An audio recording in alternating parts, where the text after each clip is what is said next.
The central bank, announcing its first monetary policy review for 2020 this year, reduced key policy interest rates, citing the need to support an economic recovery and forecasted a growth rate of 4% for 2020.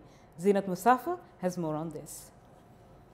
The central bank today, in its first monetary policy review for the year, decided to reduce both the standing deposit facility rate and standing lending facility rate by 50 basis points to 6.50% and 7.50% respectively.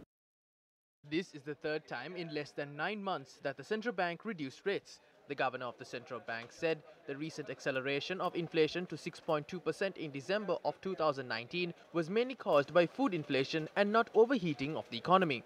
Deputy Governor of the central bank, Dr. Nandalal Weerasinghe, said a group of representatives of the IMF is currently in Sri Lanka for discussions with the government and the central bank. Now, during the event, the governor of the central bank, Professor W.D. Lakshman, also said that the central bank expects an economic growth of about 2.6% for 2019 and expects an economic growth exceeding 4% for 2020. However, this economic growth does not incorporate certain global developments such as the coronavirus. Growth has remained subdued. Economic growth in 2019 is likely to be around 2.6%. There are renewed uncertainties on global economic activity with the spread of the coronavirus, which has already caused some disruptions to travel and tourism and resulted in volatility in currency and commodity markets. But it is too early for us to estimate the impact of that. Similar incidents happened in the past, I think SARS, that was in China and Hong Kong. So we have looked at the impact of that, trying to have some assessment. There will be impacts, but it's too early for us to come up with the numbers. During the media briefing today, journalists also questioned the central bank officials about the forensic audits. Will the forensic audit report include the sixth report?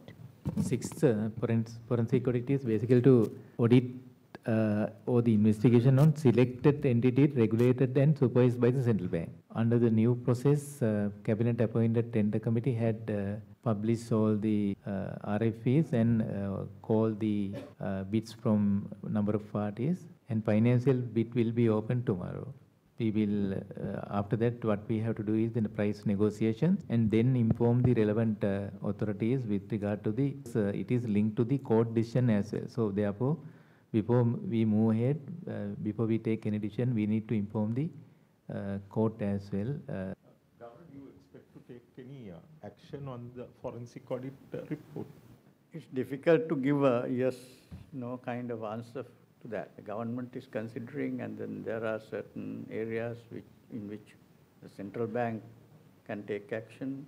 Judicial authorities in this country, they will take this into account. So this is a complex issue. We have not taken a decision firmly.